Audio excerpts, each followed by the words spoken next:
آج ہم فیروز حسن خان کی کتاب eating grass the making of Pakistani bomb کے پریفس یعنی دیباچہ اور انٹروڈکشن یعنی تعارف پر بات کر رہے ہیں۔ جی، یہ وہ حصہ ہے جہاں مصنف آپ کہہ سکتی ہیں کہ سٹیج سیٹ کرتے ہیں۔ وہ بتاتے ہیں کہ یہ کتاب لکھنا کتنا مشکل کام تھا۔ اچھا، کیا مشکلات تھیں؟ وہ شروع میں ہی کہتے ہیں کہ اس موضوع پر لکھنا، وہ بھی تفصیل سے، آسان نہیں تھا۔ انہیں 6 سال لگے اور وہ اسے ایک روبکس کیوب سے تشبیہ دیتے ہیں۔ 6 سال اور روبکس کیوب، واقعی پیچیدہ معاملہ لگتا ہے۔ بالکل، وجہ یہ تھی کہ کئی دہائیوں تک اس پروگرام پر بات کرنا ایک طرح سے منع تھا، اور پھر اتنی متضاد کہانیاں، اتنے الگ الگ دعوے موجود ہیں۔ تو سب سے بڑی رکاوٹ کیا تھی؟ معلومات کی کمی یا کچھ اور؟ اصل میں وہ جسے سب سے بڑا چیلنج کہتے ہیں، وہ ایک منظم ڈس انفارمیشن کیمپین تھی۔ مطلب غلط معلومات پھیلانے کی ایک پوری مہم چل رہی تھی۔ اچھا، وہ گور وڈال کا حوالہ بھی دیتی ہیں کہ کیسے افسانہ جو ہے وہ تاریخ پر حاوی ہو سکتا ہے۔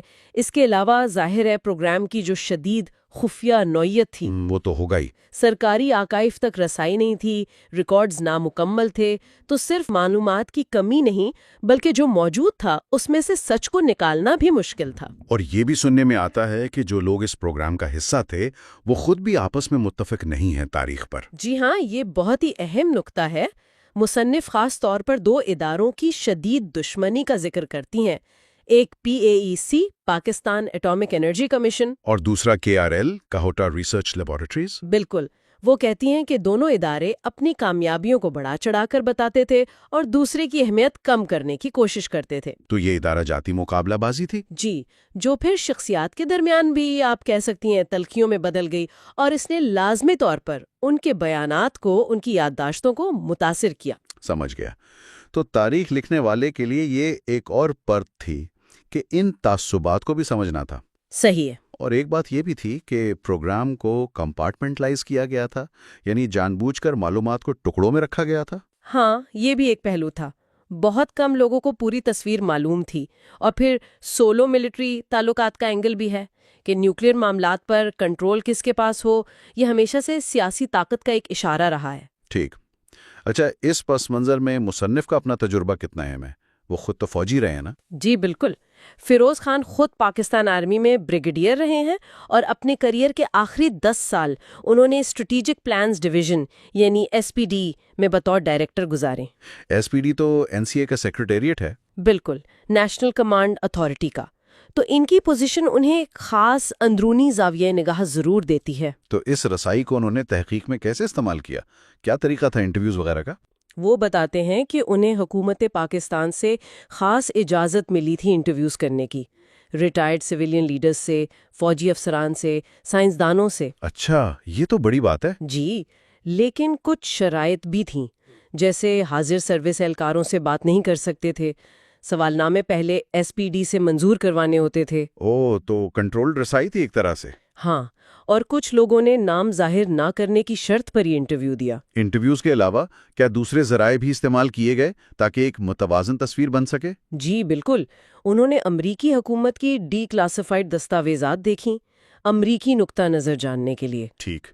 پاکستانی اخبارات اور جرائد کا بھی مطالعہ کیا، لیکن وہ خود مانتی ہیں کہ ان میں اکثر PAEC اور KRL والی دشمنی کا رنگ نظر آتا ہے، مطلب وہ جانبدار ہو سکتے ہیں۔ اور امریکن پریس؟ امریکی پریس رپورٹس کو بھی دیکھا، لیکن ان کے بارے میں وہ کہتی ہیں کہ وہ بعض اوقات سنسنی خیز ہوتی ہیں یا کسی خاص ایجنڈے کے تحت لیکس پر مبنی ہو سکتی ہیں۔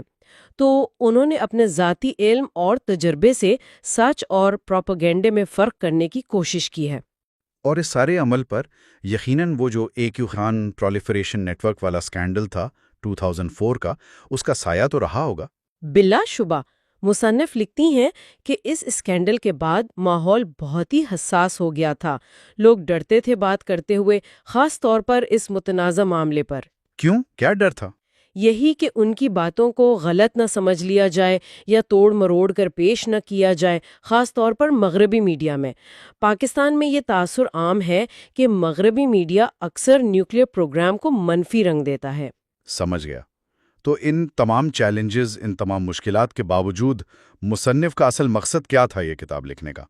ان کا جو بیان کردہ مقصد ہے وہ یہ ہے کہ پاکستان کے نیوکلیئر پروگرام کی پہلی کمپریہنسو یعنی جامع اور اسکالرلی یعنی علمی تاریخ لکھی جائے۔ ایسی تاریخ جو پہلے موجود مواد سے بہتر ہوں؟ جی، اور جو زیادہ معتبر ہو۔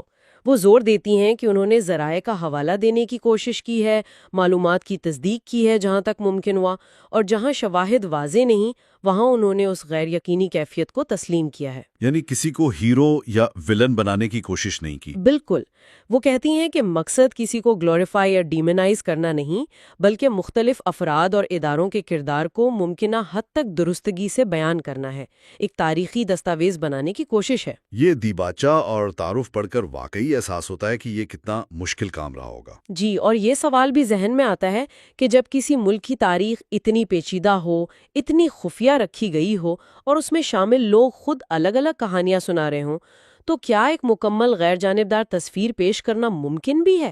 مصنف نے یقیناً ایک قابل قدر کوشش کی ہے۔ پارٹ 1 کے چیپٹرز 2، 3 اور 4 پر بات کر رہے ہیں۔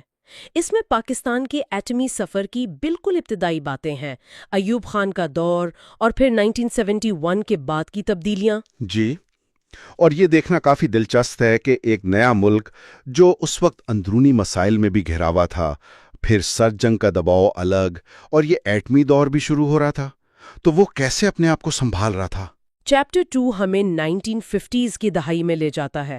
پاکستان میں کافی اندرونی مسائل تھے، سیاسی استحکام نہیں تھا، مشرقی اور مغربی بازو نے تناؤ، زبان کے جھگڑے، پھر وہ احمدی مخالف فسادات، بلوچستان اور سرحد میں بھی بے چینی تھی۔ بالکل، اور اسی ماحول میں امریکہ کو سرد جنگ کے لیے اتحادی چاہیے تھے۔ پاکستان کی اسٹریٹجک لوکیشن ظاہر ہے بہت اہم تھی۔ صحیح۔ تو 1953 میں آئزن ہاور کا وہ ایٹمز فار پیس پروگرام آیا۔ یہ بظاہر تو ایٹمی ٹیکنالوجی کی پرامن منتقلی کا وعدہ تھا، لیکن اس کے پیچھے جیو پولیٹیکل مقاصد بھی تھے۔ اچھا، تو پاکستان جیسے ملک کے لیے یہ ایک ترقی کا ذریعہ نظر آیا ہوگا۔ جی ہاں، بالکل، اور پاکستان امریکہ کا اتحادی بنا بھی، سیٹو اور بغداد پیکٹ میں شامل ہوا۔ فوجی امداد ملی، لیکن امریکہ نے یہ بھی کہا کہ یہ امداد بھارت کے خلاف استعمال نہیں ہوگی۔ یہ بات اہم ہے۔ جی، یہ شرط تھی۔ اور دوسری طرف پاکستان نے چین کے ساتھ بھی تعلقات بنائے، جو بعد میں آل ویدر فرینڈشپ کہلائے۔ اچھا، اسی دوران پاکستان میں سائنسی ادارے تو میرا خیال ہے کافی کمزور تھے۔ جی بالکل، 1955 میں PAEC یعنی پاکستان ایٹامک انرجی کمیشن بنی۔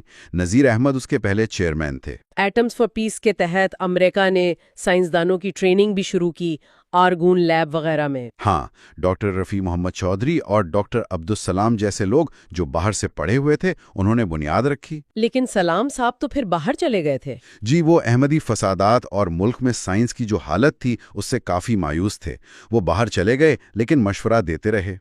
تو پیک نے سائنسدان ٹریننگ کے لیے بھیجے، لیکن نذیر احمد صاحب ایک ریسرچ ری ایکٹر حاصل نہیں کر سکے۔ ہاں، وہ ناکام رہے۔ امریکہ ہیوی واٹر ری ایکٹر دینے میں ہچکچا رہا تھا۔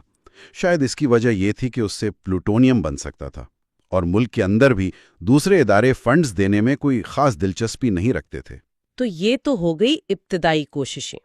چیپٹر 3 میں پھر ایوب خان کا دور آتا ہے۔ 1958 میں مارشل لاء لگا۔ جی، ایوب خان کے دور میں ایک ظاہری استحکام آیا، معاشی ترقی بھی ہوئی، اور ذوالفقار علی بھٹو ایک نوجوان وزیر کے طور پر ابھرے۔ ایوب خان امریکہ کے ساتھ ساتھ چین اور سوویت یونین سے بھی تعلقات بہتر کرنا چاہتے تھے۔ ہاں، وہ U2 واقعہ بھی تو 1960 میں ہوا تھا، جس سے امریکہ سے تعلقات میں تھوڑی پیچیدگی آئی۔ بالکل۔ اچھا، 1960 میں ڈاکٹر اشرت حسین عثمانی پیک کے چیئرمین بنے۔ ان کا زور 3 چیزوں پر تھا: ایٹمی بجلی گھر، آئسوٹوپس کا زراعت صحت صنعت میں استعمال، اور R&D یعنی تحقیق و ترقی۔ انہوں نے کافی سائنسدانوں کو باہر بھی بھیجا ٹریننگ کے لیے، وہ دی نیوکلیس والا منصوبہ۔ جی، سینکڑوں سائنسدان بھیجیں۔ دی نیوکلیس، یہ ان کا بڑا کام تھا۔ اور اسی دور میں کنپ کراچی نیوکلیئر پاور پلانٹ کا معاہدہ ہوا کینیڈا سے، اور پنسٹیک بھی قائم ہوا۔ پنسٹیک کو تاج محل آف نیوکلیئر پاکستان بھی کہا جاتا ہے۔ جی، پنسٹیک یعنی Pakistan institute of nuclear science and technology. یہ واقعی ایک بڑا قدم تھا، ایک اہم تحقیقی ادارہ بنا۔ 1965 میں وہاں پہلا ریسرچ ری ایکٹر پار 1 وہ بھی کام کرنے لگا۔ لیکن پھر حالات بدلے. 1964 میں چین کا ایٹمی دھماکہ اور 1965 کی جنگ. جی، ان دو واقعات نے پاکستان کی سوچ پر گہرا اثر ڈالا. ایک تو چین کا دھماکہ، دوسرا 1965 کی جنگ میں جو ہوا، اسے بھارت کی فوجی برتری کا احساس بڑھا اور امریکہ پر انحصار پر بھی سوال اٹھے. تو یہیں سے ایٹمی ہتھیاروں کی بات سنجیدگی سے شروع ہوئی.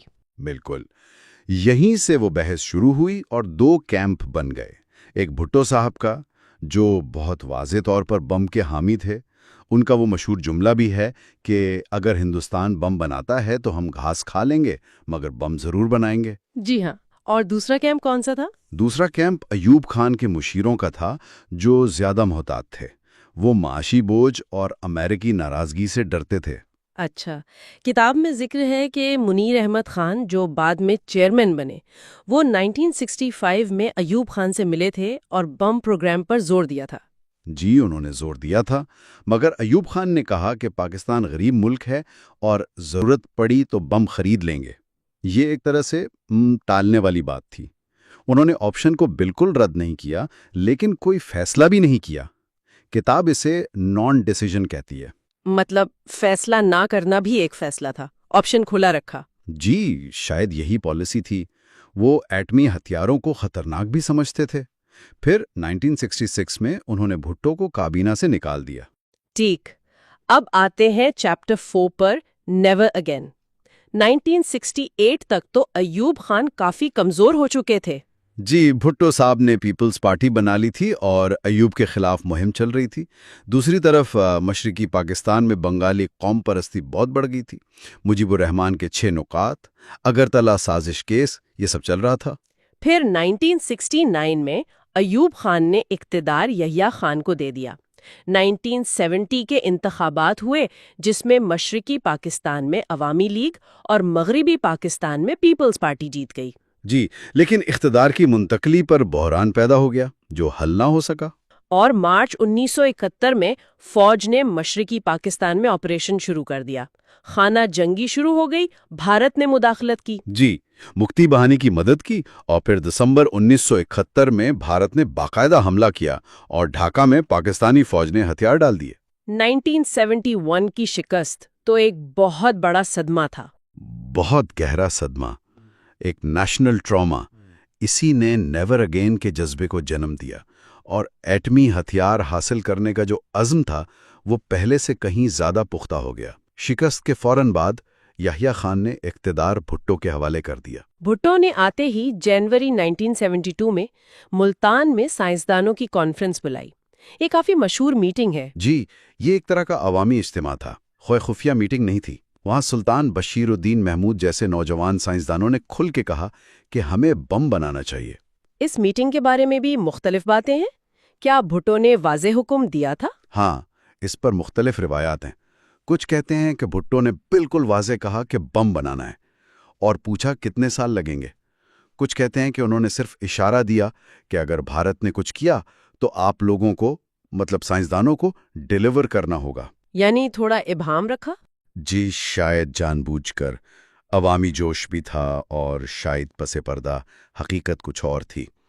اسی میٹنگ میں ایک اور اہم بات ہوئی کہ بھٹو نے اچانک ڈاکٹر عثمانی کو ہٹا کر منیر احمد خان کو PAEC کا نیا چیئرمین بنا دیا. اچھا، ڈاکٹر عثمانی کو کیوں ہٹایا گیا؟ اس کی کئی وجوہات بتائی جاتی ہیں. بھٹو سے اختلافات تھے اور کچھ شکوک و شبہات بھی تھے مبینہ طور پر امریکہ کے لیے جاسوسی کے. لیکن بنیادی طور پر شاید بھٹو ایک ایسی قیادت چاہتے تھے جو ان کے ویژن کے ساتھ مکمل طور پر ہم آہنگ ہو. تو ملتان کانفرنس ایک ٹرننگ پوائنٹ تھا. نئی قیادت، 1971 کا پس منظر اور ایک واضح عزم. اب پاکستان کا ایٹمی پروگرام ایک نئی سمت میں جا رہا تھا. جی بالکل. اب سوال یہ ہے کہ 1971 کی شکست اور قیادت کی یہ تبدیلی، اس نے آگے چل کر پاکستان کی سیکیورٹی پالیسی اور ایٹمی پروگرام پر کیا مستقل اثرات ڈالے؟ ان فیصلوں کے نتائج شاید آج بھی ہمارے سامنے. اچھا، تو پچھلی بار ہم نے شروع کے ابواب دیکھے تھے. آج ہم آگے بڑھتے ہیں چیپٹر 5 سے 10 تک. جی، یہ وہ دور ہے 1971 کے بعد کا، جب ذوالفقار علی بھٹو نے اقتدار سنبھالا. اور ان کا عزم تھا کہ پاکستان کو ایٹمی طاقت بنانا ہے ہر حال میں. بالکل. اور انہوں نے آتے ہی پاکستان ایٹامک انرجی کمیشن یعنی PAEC کو سیدھا اپنے کنٹرول میں لے لیا اچھا، اور ایک بڑا فیصلہ کیا کہ بھائی جتنے بھی راستے ہیں نا ایٹم بم بنانے کے، پلوٹونیم ری پروسیسنگ، یورینیم انریچمنٹ اور ہتھیار کا ڈیزائن، سب ایک ساتھ؟ ہاں سب پر ایک ساتھ کام شروع کرو پیرلل میں.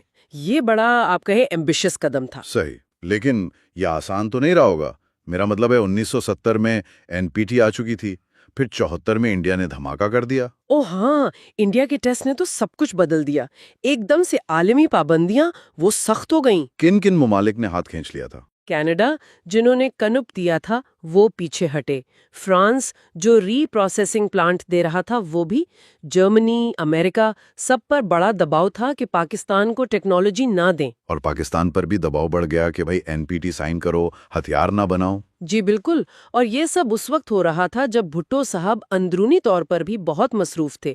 نیا آئین بنانا تھا، معیشت کو سنبھالنا تھا، انڈیا سے تعلقات. اور پھر فورن پالیسی بھی، چین، مڈل ایسٹ، امریکہ، سب کو ساتھ لے کر چلنا تھا. تو ایسے میں اس خفیہ پروگرام کے لیے فنڈنگ اور ٹیکنالوجی کا انتظام کرنا یہ بہت بڑا چیلنج تھا. فنڈنگ کا کیا ہوا؟ کچھ ذکر ملتا ہے کتاب میں؟ ہاں، اشارے ہیں کہ لیبیا اور کچھ دوسرے مسلم ممالک سے مالی مدد لینے کی کوششیں ہوئیں، لیکن ظاہر ہے یہ پروگرام اتنا مہنگا تھا کہ وہ شاید کافی نہیں تھا. اور ٹیکنالوجی وہ کیسے آئی؟ ٹیکنالوجی کا حصول تو اور بھی مشکل ہو گیا تھا، خاص طور پہ ایکسپورٹ کنٹرولز کی وجہ سے. لیکن یہیں پر ایک اہم شخصیت سامنے آتی ہے. ڈاکٹر عبدالقدیر خان. جی ہاں، ڈاکٹر AQ خان. وہ اس وقت یورپ میں یورینکو میں کام کر رہے تھے. انہوں نے بھٹو صاحب کو خط لکھا. مشہور خط. بالکل. اور انہوں نے مشورہ دیا کہ پلوٹونیم کے بجائے نا یورینیم انریچمنٹ کا راستہ اپنایا جائے. اچھا، کیوں؟ ان کا خیال تھا کہ سینٹریفیوج ٹیکنالوجی سے یہ کام زیادہ تیزی سے ہو سکتا ہے اور اسے وہ PAEC کے پلوٹونیم پروگرام سے زیادہ آسانی سے چھپایا بھی جا سکتا ہے. اس کا پلانٹ چھوٹا ہوتا ہے نا سوتن. تو یہاں سے پروجیکٹ 706 شروع ہوا جو بعد میں KRL بنا. جی، کہوٹا ریسرچ لیبارٹری. جی، سینٹریفیوج ٹیکنالوجی پر کام شروع ہوا. یہ سینٹریفیوج ٹیکنالوجی یہ کتنی مشکل تھی، مطلب عام آدمی کے لیے سمجھنا؟ یہ انتہائی پیچیدہ ہے. آپ سوچیں ہزاروں سینٹریفیوجز، وہ بہت تیز رفتاری سے گھومتے ہیں اور انہیں کیسکیڈز میں جوڑنا ہوتا ہے، لمبی قطاروں میں، تاکہ یورینیم میں جو تھوڑا سا U235 ہوتا ہے نا، جی، اسے آہستہ آہستہ بڑھا کر ہتھیار کے قابل بنایا جا سکے. اس کے لیے خاص سٹیل، وہ میریجنگ سٹیل، اور بہت ہی کیا کہتے ہیں پریسائز انجینئرنگ چاہیے. ذرا سی غلطی اور سب تباہ. اور سنا ہے اندرونی طور پر بھی کچھ کھینچاتانی تھی PAIC اور KRL کے درمیان، منیر احمد خان اور ڈاکٹر AQ خان میں. ہاں، کتاب اس کا ذکر کرتی ہے. دونوں اداروں میں وسائل پر، کریڈٹ پر، اپروچ پر اختلافات تھے. PAIC پلوٹونیم پر تھا، KRL انریچمنٹ پر. تو اس رقابت کا کچھ فائدہ ہوا یا نقصان؟ کہہ سکتے ہیں کہ شاید دونوں ہوئے. وسائل تو بٹے ہوں گے، لیکن شاید اس مقابلے کی وجہ سے نا دونوں اداروں نے جلدی رزلٹ دینے کی کوشش بھی کی اور KRL نے انریچمنٹ میں کامیابی حاصل کی. اچھا، اب یہ ٹیکنالوجی تو باہر سے آنی تھی، اس کے لیے وہ نیٹ ورک کیسے کام کرتا تھا؟ ایسے بٹ کا نام آتا ہے. جی، یہ پروکیورمنٹ نیٹ ورک، یہ ایسے بٹ جیسے لوگ چلا رہے تھے. یہ بڑا کمپلیکیٹڈ آپریشن تھا. یورپ اور دوسری جگہوں سے پرزے، مشینری، میٹیریل لانا، قانونی طریقوں سے بھی اور گرے مارکیٹ سے بھی، یعنی وہ راستے جو قوانین سے بچ نکلتے تھے. کتاب یہ بھی کہتی ہے کہ کچھ مغربی کمپنیوں نے منافع کے لیے اور ان کے ملکوں کے قوانین کی کمزوریوں نے بھی پاکستان کی مدد کی. ٹھیک ہے، تو ایک طرف انریچمنٹ چل رہی تھی، دوسری طرف بم کا ڈیزائن بھی بن رہا تھا. بالکل ساتھ ساتھ. PAEC کے نیچے ہی وہ تھیوریٹیکل فزکس گروپ TPG اور وا گروپ WG یہ 70 کی دہائی سے ہی کام کر رہے تھے. کس قسم کے ڈیزائن پر؟ انہوں نے امپلوژن ڈیزائن پر فوکس کیا. یہ تکنیکی طور پر زیادہ مشکل ہے. اس میں باہر سے دھماکہ کر کے نا اندر ایٹمی مواد کو یکساں دبایا جاتا ہے تاکہ وہ کریٹیکل ماس بن جائے. بالکل، لیکن اس کا فائدہ یہ ہے کہ کم میٹیریل میں زیادہ طاقتور دھماکہ ہوتا ہے. اور پھر کولڈ ٹیسٹ کا ذکر ہے، یہ کیا چیز تھی؟ کولڈ ٹیسٹ کا مطلب ہے پورے ہتھیار کے سسٹم کا ٹیسٹ، الیکٹرانکس، دھماکہ خیز مواد، ٹریگر، سب کچھ. لیکن اصلی ایٹمی مواد کے بغیر۔ اچھا، یعنی بغیر دھماکے کے ٹیسٹ۔ ہاں، مطلب ایٹمی دھماکے کے بغیر۔ پی ایس سی نے پہلا کولڈ ٹیسٹ 1983 میں کرانا ہلز میں کیا۔ کے آر ایل نے بھی بعد میں اپنے ٹیسٹ کیے۔ اس سے پتہ چل گیا کہ ڈیزائن کام کر رہا ہے۔ کتاب میں چین کی مدد کا بھی کافی ذکر ہے، ڈیزائن دینے کا، اور شاید کچھ یورینیم بھی۔ جی، اس پر بات ہوئی ہے۔ مختلف رپورٹس کا حوالہ ہے کہ چین نے نہ صرف آزمودہ ڈیزائن دیا بلکہ شاید شروع میں کچھ ہتھیار کے لیول کا انرچڈ یورینیم بھی دیا۔ یہ ایک بہت بہت اہم مدد سمجھی جاتی ہے۔ صحیح۔ اور ایک اور دلچسپ بات، جب دنیا کی نظریں کے آر ایل اور انرچمنٹ پر تھیں، پاکستان نے خاموشی سے وہ پلوٹونیم والا راستہ بھی کھلا رکھا، خوشاب ری ایکٹر۔ جی، لگتا تو یہی ہے کہ یہ بھی حکمت عملی کا حصہ تھا۔ انرچمنٹ شاید پہلا ہتھیار بنانے کا تیز راستہ تھا، لیکن پلوٹونیم مستقبل میں زیادہ جدید ہتھیاروں کے لیے ضروری تھا، تو خوشاب پر کام جاری رکھنا ایک لانگ ٹرم سوچ تھی۔ تو یہ ابواب ایک ایسی تصویر دکھاتے ہیں جہاں ایک طرف عالمی دباؤ ہے، پابندیاں ہیں، اندرونی مسائل ہیں، اداروں میں مقابلہ ہے، اور دوسری طرف ایک غیر معمولی سیاسی عزم، سائنسی قابلیت اور وہ خفیہ خریداری کا ایک پورا جال بچھا ہوا ہے۔ اور ان سب نے مل کر وہ کر دکھایا جو بہت کم ملک کر پائے ہیں۔ جی، لیکن یہ سوال پھر بھی وہی رہتا ہے کہ یہ کامیابی کتنی اندرونی تھی اور کتنی باہر کی مدد پر منحصر تھی، چاہے وہ کھلی تھی یا چھپی ہوئی، اس کا اصل کردار کیا تھا۔ تو آئیے گفتگو وہیں سے شروع کرتے ہیں جہاں پچھلی بار چھوڑی تھی، یعنی حصہ سوئم۔ آج ہم خاص طور پر باب 11 سے 14 پر بات کر رہے ہیں۔ یہ وہ دور ہے جب پاکستان کو فوجی بحران درپیش تھے، میزائل پروگرام بن رہا تھا، نیوکلیئر پالیسی بدل رہی تھی، اور پھر آخر میں ایٹمی دھماکے ہوئے۔ تو باب 11 میں 1980 کی دہائی کے فوجی بحران ہیں۔ انڈیا کے ساتھ سیاچن، پھر براسٹیکس، یہ جو بھارت کی بڑی فوجی مشق تھی سرحد کے قریب، ان واقعات نے کیسے پاکستان کے اس یقین کو تقویت دی کہ ایٹمی صلاحیت ضروری ہے؟ جی بالکل، دیکھیں ان بحرانوں نے، خاص طور پہ براسٹیکس نے، پاکستان کی اسٹریٹجک سوچ پر بہت گہرا اثر ڈالا۔ یہ احساس بڑھا کہ شاید روایتی ہتھیاروں میں مقابلہ مشکل ہے، اور ساتھ ہی وہ جو عراق کے اوسیریک ری ایکٹر پر اسرائیلی حملہ ہوا تھا نا 1981 میں، جی، اس کے بعد پاکستان کو بھی یہ ڈر حقیقی طور پر محسوس ہونے لگا کہ انڈیا یا اسرائیل ہمارے پروگرام پر حملہ نہ کر دیں، تو یہ ایک طرح کا پریشر تھا۔ اچھا، اور یہ ضیاء الحق کا دور تھا۔ امریکہ سے تعلقات بھی عجیب تھے، ایک طرف افغان جنگ۔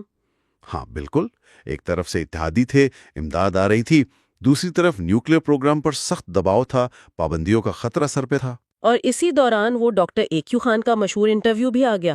جی، وہ انٹرویو بھی اسی دوران آیا جس نے بین الاقوامی سطح پر کافی تشویش پیدا کی، اور پھر ہندوستان میں بھی سبرمنیم جیسے لوگ ایٹمی ہتھیاروں کی بات کر رہے تھے، تو وہ بھی ایک فیکٹر تھا۔ تو دفاعی ضرورت تو تھی، لیکن جب امریکہ نے F-16 روکے تو ہتھیار کو ہدف تک پہنچانے کا کیا بنا؟ یہاں سے پھر میزائل پروگرام کی کہانی شروع ہوتی ہے، ٹھیک ہے؟ ہاں بالکل، F-16 پر پابندی، خاص طور پر وہ پرسلر ترمیم کے بعد، ایک بڑا دھچکا تھا۔ اس نے میزائل پروگرام کو بہت تیز کیا۔ تو شروعات کیسے ہوئی؟ اسپارکو کا نام آتا ہے؟ جی، شروع میں اسپارکو نے ہتف آئی اور 2 پر کام کیا۔ یہ نسبتاً سادہ، کم فاصلے والے راکٹس تھے، مگر اصل پیش رفت جو ہوئی وہ چین اور شمالی کوریا کے ساتھ تعاون سے ہوئی۔ چین سے M11 ٹیکنالوجی ملی، جس سے غزنوی میزائل بنا، پھر M9 ٹیکنالوجی آئی شاہین میزائل کے لیے، اور شمالی کوریا سے؟ شمالی کوریا سے نوڈونگ ٹیکنالوجی لی گئی، جس سے غوری میزائل بنا۔ لیکن دیکھیں، ٹیکنالوجی مل جانا ایک بات ہے، اسے اپنے مطابق ڈھالنا، قابل اعتماد بنانا، خاص کر گائیڈنس سسٹم کو بہتر کرنا، وہ اصل چیلنج تھا۔ اس میں وہ اداروں کی آپسی رکاوٹ کا بھی ذکر ہے، PAC اور KRL کے درمیان۔ کیا اس سے کام میں تیزی آئی یا رکاوٹ؟ یہ تھوڑا پیچیدہ ہے۔ بظاہر تو لگتا ہے کہ رکاوٹ تھی، وسائل اور کریڈٹ پر کھینچا تانی تھی، لیکن کچھ لوگ کہتے ہیں کہ شاید اسی مقابلے کی وجہ سے دونوں اداروں نے جلدی نتائج دینے کی کوشش بھی کی۔ خیر، نتیجہ یہ نکلا کہ بعد میں کروز میزائل جیسے بابر اور راد، اور پھر ٹیکٹیکل نیوکلیئر میزائل نصر بھی بن گئے۔ پھر آتا ہے باب 13، چراگاہ میں چڑھتا گھوڑا۔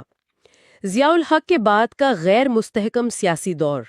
بے نظیر بھٹو، نواز شریف کی حکومتیں، اس ماحول میں نیوکلیئر پالیسی کیا رہی؟ یہ نیوکلیئر تحمل کیا چیز تھی؟ جی، ضیاء کے بعد وہ ایک ترویکا بنا تھا نا، صدر غلام اسحاق خان، وزیر اعظم اور آرمی چیف بیگ۔ 1989 میں ایک پالیسی اپنائی گئی جسے نیوکلیئر تحمل کہا گیا۔ اس کا مطلب کیا تھا عملی طور پر؟ مطلب یہ تھا کہ بھئی ٹیسٹ نہیں کریں گے، یورینیم کی افزودگی بھی ہتھیاروں کے گریڈ تک نہیں لے جائیں گے تاکہ امریکی دباؤ کم ہو، پابندیاں نہ لگیں۔ لیکن پابندیاں تو پھر بھی لگ گئیں پریسلر ترمیم کے تحت۔ ہاں بالکل، اس پالیسی کے باوجود پابندیاں لگ گئیں اور سیاسی عدم استحکام کی وجہ سے نیوکلیئر پروگرام کی نگرانی اور فیصلے زیادہ تر فوج کے پاس، مطلب GHQ میں جو متعلقہ ڈائریکٹوریٹ تھا اس کے پاس چلے گئے۔ اچھا، اسی دوران وہ CTBT یعنی ایٹمی تجربات پر پابندی کے معاہدے کی بحث بھی تیز ہو گئی، تو پاکستان میں 2 گروپ بن گئے، ایک تحمل والا، دوسرا ٹیسٹ کرنے والا۔ اور وہ AQ خان کا جملہ، چراگاہ میں چڑھتا گھوڑا؟ جی، وہ اسی بحث کا حصہ تھا کہ بھئی ہمارا پروگرام تیار ہے، اسے بھی آزمانے کا موقع ملنا چاہیے۔ آخرکار فیصلہ یہ ہوا کہ جب تک بھارت دستخط نہیں کرتا، ہم بھی CTBT پر دستخط نہیں کریں گے۔ تو یہ ایک طرح کی انتظار کی پالیسی تھی؟ جی، کہہ سکتے ہیں۔ اور پھر باب 14 میں وہ وقت آ گیا جب انتظار ختم ہوا۔ مئی 1998 بھارت نے ایٹمی دھماکے کر دیے۔ بھارت کے دھماکوں پر یہاں فوری رد عمل کیا تھا؟ ظاہر ہے شدید ہوگا۔ فیصلہ کیسے ہوا؟ بہت شدید، ایک طرح سے صدمے کی کیفیت تھی، اور عوام کا دباؤ بہت زیادہ تھا۔ فوراً DCC یعنی defence committee of the cabinet کا اجلاس ہوا۔ بحث کیا تھی وہاں؟ بنیادی بحث یہی تھی کہ فوری جوابی دھماکہ کیا جائے یا تحمل سے کام لے کر عالمی برادری سے ممکنہ معاشی فائدے حاصل کیے جائیں۔ ایک طرف قومی سلامتی، وقار، عوامی جذبات، اور دوسری طرف پابندیوں کا ڈر۔ بالکل، پابندیوں کا یقینی خوف تھا اور معیشت پہلے ہی کمزور تھی۔ پھر اداروں میں بھی تھا کہ ٹیسٹ کون کرے گا، PAEC یا KRL۔ امریکہ کا دباؤ تو بہت زیادہ ہوگا اس وقت، وہ ٹیلبٹ مشن بھی آیا تھا۔ جی، بہت زیادہ۔ صدر کلنٹن نے خود کئی بار فون کیے، اسٹروک ٹیلی بورڈ کا وفد اسلام آباد آیا، انہوں نے بڑی پیشکشیں کیں، امداد، قرض معافی، F-16 کی بات بھی ہوئی۔ لیکن پاکستان نے ان پر اعتبار نہیں کیا۔ دیکھیں، ماضی کا تجربہ کچھ اچھا نہیں تھا امریکی وعدوں کے حوالے سے، تو آخرکار تقریباً 16 مئی کو فیصلہ ہو گیا کہ جوابی دھماکے کرنے ہیں۔ اور پھر تیاریاں شروع ہو گئیں۔ جی، انتہائی خفیہ طور پر چاغی اور خاران میں تیاریاں شروع ہوئیں۔ 28 مئی کو چاغی میں 5 دھماکے ہوئے اور 30 مئی کو خاران میں ایک اور۔ ان دھماکوں نے پاکستان کو 7واں ایٹمی ملک تو بنا دیا اور خطے کی اسٹریٹجک صورتحال بھی بدل گئی، لیکن یہ سوال تو رہتا ہے کہ کیا اس سے واقعی پاکستان زیادہ محفوظ ہوا یا خطرہ مزید بڑھ گیا؟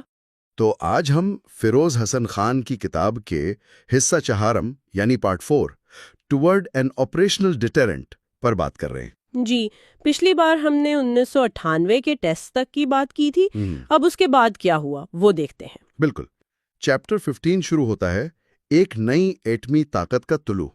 ٹیسٹ کامیاب ہوئے، نواز شریف کا وہ نعرہ حساب برابر۔ ہاں، اور شروع میں تو ملک میں جشن کا سما تھا، وہ راسکو کا ماڈل اسلام آباد میں لگا، میزائلوں کے ریپلیکا چوراہوں پر، مسلم ممالک سے مبارک بادیں بھی آئیں۔ جی، لیکن وہ خوشی آپ کہہ لیں زیادہ دیر نہیں رہی۔ معیشت پر پہلے ہی دباؤ تھا، پابندیاں لگ گئیں تو حالت اور خراب ہو گئی۔ اور حکومت نے پھر وہ متنازع فیصلہ کیا، فورن کرنسی اکاؤنٹس والا، FCAs فریز کر دیے۔ بالکل، اس پر عوام میں شدید رد عمل آیا، افواہیں بھی پھیلیں کہ اشرافیہ نے اپنا پیسہ پہلے ہی نکال لیا۔ تو شریف حکومت کی مقبولیت ظاہر ہے تیزی سے گری، اور بین الاقوامی سطح پر بھی دباؤ بڑھ رہا تھا۔ ہاں، وہ UN کی قرارداد 1172 آئی، جس میں ٹیسٹ روکنے، ہتھیار نہ بنانے، میزائل پروگرام روکنے کی بات تھی، اور کشمیر سمیت تمام مسائل پر بات چیت کا مطالبہ بھی۔ دلچسپ بات یہ ہے، جیسا آپ نے پہلے ذکر کیا تھا، جی کہ پاکستان نے کشمیر کے ذکر کو مثبت لیا۔ جی، کیونکہ 1965 کے بعد پہلی بار سلامتی کونسل نے اسے بنیادی مسئلہ مانا تھا۔ امریکہ کا دباؤ الگ تھا، جی صدر کلنٹن نے 5 شرطیں رکھیں، CTBT سائن کریں، میزائل روکیں۔ FMCT پر پیش رفت، ایکسپورٹ کنٹرول اور بھارت سے مذاکرات۔ پاکستان کے لیے بہت مشکل صورتحال تھی، معیشت کمزور تھی اور امریکہ اس کا آپ کہہ لیں فائدہ اٹھا رہا تھا۔ اسی دوران وہ اندرونی مسئلہ بھی چل رہا تھا، KRL اور PEAC والا۔ او ہاں، وہ کریڈٹ لینے کی جنگ وہ اتنی شدید ہو گئی کہ جنرل کرامت کو مداخلت کرنی پڑی۔ اچھا، پھر امریکہ سے اسٹروب ٹالبوٹ اور رابرٹ آئن ہارن آئے مذاکرات کے لیے۔ آئن ہارن نے وہ منیمم ڈیٹرنس پوسچر کا نان پیپر پیش کیا تھا نا؟ جی، جس میں میزائل ٹیسٹنگ محدود کرنے، ہتھیاروں کو الگ رکھنے۔ اور وہ 100 کلومیٹر والا فاصلہ تنصیبات کے درمیان۔ ہاں، اس پر تو پاکستانی فوجی حکام، خاص طور پر میجر جنرل ذوالفقار علی خان، وہ کافی ناراض ہوئے تھے۔ انہوں نے کہا یہ سر جنگ کی باتیں ہیں، پاکستان کے جغرافیہ میں ممکن نہیں۔ بالکل، پاکستان نے کچھ چیزیں ماننے پر آمادگی دکھائی، جیسے ٹیسٹنگ موریٹوریم اگر بھارت بھی مانے، ایکسپورٹ کنٹرول پر بات چیت، لیکن فسل مٹیریل پر پابندی یا تنصیبات کی تفصیلات دینے سے انکار کر دیا۔ پھر اگست 98 میں وہ مشرقی افریقہ میں امریکی سفارت خانوں پر حملے، اور امریکہ نے افغانستان میں القاعدہ کے ٹھکانوں پر حملہ کیا۔ ٹاماہاک میزائل پاکستان کے اوپر سے گزرے، اور اس پر بھی پاکستان کو اعتماد میں نہیں لیا گیا، تعلقات میں مزید تناؤ آیا۔ کچھ میزائل تو پاکستان میں گرے بھی۔ وہ بریگیڈیئر انور کا قول یاد ہے؟ ٹیکنالوجی آسمان سے بھی گر سکتی ہے۔ خدا پاکستان پر مہربان تھا، مطلب وہ ملبہ پاکستان نے حاصل کر لیا۔ ان حالات میں پاکستان نے اپنا جوابی منصوبہ تیار کیا، اسٹریٹجک ریسٹرینٹ رجیم یعنی SRR۔ جی، اس کا بنیادی نقطہ یہی تھا کہ پاکستان ہتھیاروں کی دوڑ نہیں چاہتا، لیکن اپنی سلامتی پر سمجھوتا بھی نہیں کرے گا۔ اس میں نیوکلیئر، میزائل اور روایتی ہتھیاروں پر باہمی پابندیوں کی تجاویز تھیں۔ اور کشمیر سمیت تمام مسائل کے حل کے لیے ایک سیاسی میکینزم بھی۔ یہ کافی تفصیلی پلان تھا۔ ہاں، میزائلوں کی عدم تعیناتی، رینج کی حد، test notification, anti ballistic missile یعنی ABM اور submarine launched ballistic missile یعنی SLBM سے پاک زون کی بات بھی تھی۔ روایتی افواج میں کمی اور اعتماد سازی کے لیے جوائنٹ ویریفیکیشن کمیشن اور نیوکلیئر رسک ریڈکشن سینٹر۔ امریکہ نے اس پر حیرت کا اظہار کیا، لیکن پاکستان کے خدشات، خاص طور پر روایتی عدم توازن والے، ان کو زیادہ اہمیت نہیں دی۔ بھارت کے ساتھ بھی بات چیت شروع ہوئی اکتوبر 98 میں۔ ہاں، پاکستان نے SRR پیش کیا، بھارت نے روایتی ہتھیاروں پر تو بات سے انکار کیا، لیکن نیوکلیئر اور میزائل پہ آمادہ تھا۔ بات چیت تعطل کا شکار ہو گئی۔ لیکن پھر ایک بڑی پیش رفت ہوئی فروری 99 میں۔ واجپئی صاحب کی بس ڈپلومیسی، وہ لاہور آئے۔ لاہور اعلامیہ اور MOU سائن ہوئے، نیوکلیئر رسک کم کرنے، میزائل ٹیسٹ نوٹیفیکیشن پر اتفاق ہوا۔ لگا کہ شاید امن آ رہا ہے۔ مگر یہ امید زیادہ دیر قائم نہیں رہی۔ چیپٹر 16، ایک لرزہ خیز آغاز، کارگل اور اس کے بعد۔ لاہور معاہدے کے چند ماہ بعد ہی کارگل کا تنازع، یہ پاکستان کے لیے ایک بہت متنازع واقعہ رہا۔ جی، جنرل مشرف نئے آرمی چیف بنے تھے، سول ملٹری تعلقات پہلے ہی کشیدہ تھے، وہ DGISI کی تقرری کا بھی مسئلہ تھا۔ اور فوج کے گروپ نے جنرل محمود، جنرل عزیز، میجر جنرل جاوید حسن، انہوں نے کارگل میں LOC پر آگے بڑھنے کا منصوبہ پیش کیا۔ منصوبہ یہ تھا کہ سردیوں میں خالی کی گئی بھارتی پوسٹوں پر قبضہ کر لیا جائے، دفاع بھی مضبوط ہو اور سری نگر لیہہ ہائی وے پر کنٹرول بھی ملے۔ اور یہ آپریشن انتہائی خفیہ رکھا گیا۔ نواز شریف کو کتنا پتا تھا اس پر اب بھی اختلاف ہے۔ دسمبر 98 سے اپریل 99 تک NLI کے دستوں نے پوزیشنیں سنبھال لیں۔ مئی میں جھڑپیں شروع ہوئیں۔ بھارت نے پہلے سمجھا کہ مجاہدین ہیں، لیکن جلد ہی اندازہ ہو گیا کہ ریگولر فوجی ہیں۔ اور پھر بھارت نے بھرپور جوابی کارروائی کی، ایئر فورس، بھاری توپ خانہ۔ پاکستان کے لیے لاجسٹکس کا بھی مسئلہ بنا۔ منصوبہ سازوں کی کئی کیلکولیشنز غلط ثابت ہوئی۔ بھارت کا رد عمل، بین الاقوامی برادری کا رویہ، بالکل، جو اب نیوکلیئر طاقتوں کے درمیان محدود جنگ کے بھی خلاف تھی۔ جولائی 99 میں نواز شریف نے امریکہ سے مداخلت کی درخواست کی۔ صدر کلنٹن نے شرط رکھی کہ پہلے LOC پر واپس جانے کا اعلان کریں۔ شریف واشنگٹن گئے، جہاں انہیں مبینہ طور پر بروس ریڈل کے مطابق یہ بھی بتایا گیا کہ پاکستان نیوکلیئر ہتھیار تیار کر رہا ہے۔ شدید دباؤ میں شریف نے غیر مشروط واپسی پر اتفاق کر لیا۔ یہ فوجیوں کے لیے بہت نقصان دہ اور باعث شرمندگی تھا۔ کیا واقعی نیوکلیئر ہتھیار تیار ہو رہے تھے؟ پاکستانی حکام تو سختی سے تردید کرتے ہیں۔ جی، مشرف نے بھی، اور جنرل کڈوائی کا وہ بیان کہ اگر ہتھیار تیار ہو رہے ہوتے تو میں سوئٹزرلینڈ میں کیا کر رہا ہوتا۔ دوسری طرف بھارتی صحافی راج چنگپا نے لکھا کہ بھارت نے اپنے ڈیلیوری سسٹم تیار کر لیے تھے۔ کارگل نے پاکستان کے اندر فیصلہ سازی کی کمزوریوں اور سول ملٹری تعلقات کی خرابی کو بالکل واضح کر دیا۔ اور اسی کشیدگی کا نتیجہ تھا اکتوبر 1999 کا فوجی ٹیک اوور۔ جی، جب نواز شریف نے مشرف کو ہٹانے کی کوشش کی، جو ناکام ہوئی، اور فوج نے اقتدار سنبھال لیا۔ اس کے بعد چیپٹر 17 ہے مضبوط کمانڈ اینڈ کنٹرول کا قیام۔ فوج کے اقتدار سنبھالنے کے بعد مشرف نے وہ 7 نکاتی ایجنڈا دیا۔ نیوکلیئر پالیسی پر تحمل اور ذمہ داری پر زور دیا۔ ایک بڑا چیلنج تھا ایک باقاعدہ کمانڈ اینڈ کنٹرول سسٹم بنانا۔ اس سے پہلے نظام اتنا مربوط نہیں تھا۔ ہاں، یاد ہے 1993 میں جب صدر غلام اسحاق خان نے استعفیٰ دیا تو نیوکلیئر دستاویزات army chief general Waheed Kakar کے حوالے کیں۔ جی، وہ پہلی بار تھا کہ فوج باضابطہ طور پر ذمہ دار بنی۔ 93 سے 98 تک یہ کام کامبیٹ ڈیولپمنٹ ڈائریکٹوریٹ یعنی CD ڈائریکٹوریٹ دیکھتا رہا۔ مشرف نے اقتدار میں آ کر CD ڈائریکٹوریٹ کو ختم کر کے اسٹریٹجک پلانز ڈویژن SPD قائم کرنے کا حکم دیا۔ میجر جنرل خالد کڈوائی اس کے پہلے سربراہ بنے۔ مقصد تھا ایک آپریشنل نیوکلیئر ڈیٹرنٹ قائم کرنا۔ پھر فروری 2000 میں نیشنل کمانڈ اتھارٹی NCA کا باقاعدہ اعلان ہوا، جو اعلیٰ ترین سول اور ملٹری قیادت پر مشتمل ہے، نیوکلیئر پالیسی، تیاری، استعمال کے فیصلے کرتی ہے۔ اس کے 2 حصے ہیں، ایمپلائمنٹ کنٹرول کمیٹی ECC اور development control committee DCC۔ SPD اس کا سیکریٹریٹ ہے۔ اور تینوں مسلح افواج کی الگ اسٹریٹجک فورس کمانڈز یعنی SFCs بھی بنائی گئیں، آرمی، ایئر فورس، نیوی کی۔ اسی دوران national engineering and scientific commission NASSCOM بنا کر اداروں جیسے PAEC، KRL، NDC کے کام بھی تقسیم کیے گئے۔ ان اقدامات سے تمام نیوکلیئر ادارے سخت نگرانی میں آ گئے، اور جو افراد جیسے AQ خان تھے ان کی خود مختاری ایک طرح سے ختم ہوئی۔ اور شاید اسی وجہ سے بعد میں ان کے نیٹ ورک کو بے نقاب کرنے میں مدد ملی۔ بالکل۔ اب آتے ہیں آخری باب، چیپٹر 18، ڈیٹرنس کی آزمائش۔ 9/11 نے سب کچھ بدل دیا۔ امریکہ کا وہ سوال، آپ ہمارے ساتھ ہیں یا خلاف، اور مبینہ دھمکی۔ پاکستان کو شدید خدشہ تھا کہ امریکہ اس کے ایٹمی اثاثوں کو نشانہ بنا سکتا ہے۔ تو پھر فوری طور پر SPD نے کیا کیا؟ ایک بڑا آپریشن کیا گیا۔ تمام اسٹریٹجک اثاثوں کو انتہائی محفوظ خفیہ مقامات پر منتقل کیا گیا۔ جب یہ کام مکمل ہو گیا تب مشرف نے افغانستان پالیسی تبدیل کرنے اور طالبان حکومت کی حمایت ختم کرنے کا فیصلہ کیا۔ جی، جس کی ایک بڑی وجہ ایٹمی اثاثوں کا تحفظ بھی تھا۔ لیکن جلد ہی ایک اور محاذ کھل گیا۔ دسمبر 2001 بھارتی پارلیمنٹ پر حملہ۔ بھارت نے الزام پاکستان پر لگایا اور اپنی فوجیں سرحد پر جمع کرنا شروع کر دیں۔ آپریشن پراکرم۔ پاکستان نے بھی جوابی طور پر فوجیں تعینات کیں۔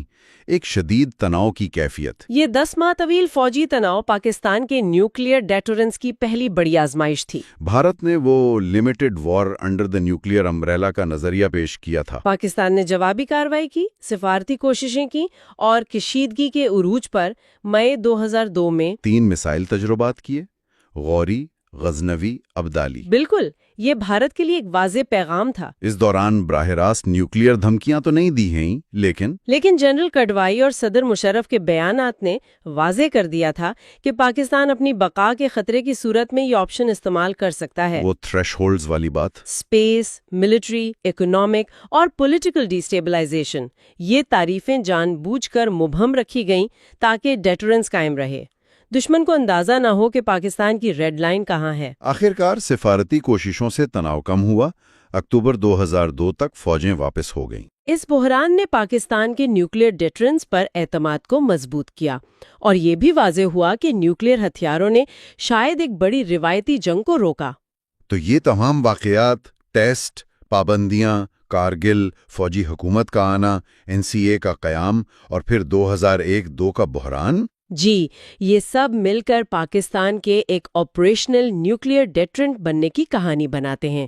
لیکن یہ سوال اپنی جگہ ہے کہ ان ابتدائی آزمائشوں نے طویل مدت میں پاکستان کی اسٹریٹجک سوچ اور اس کے بین الاقوامی تاثر کو کیسے شکل دیا۔ تو اس سلسلے کے 5ویں حصے میں ہم ان ذرائع کے باب 19 اور 20 پر بات کر رہے ہیں یہ ابواب doctor Abdul Qadeer Khan network کے انکشافات اور اس کے بعد جو حالات ہوئے ان کا احاطہ کرتے ہیں۔ جی بالکل۔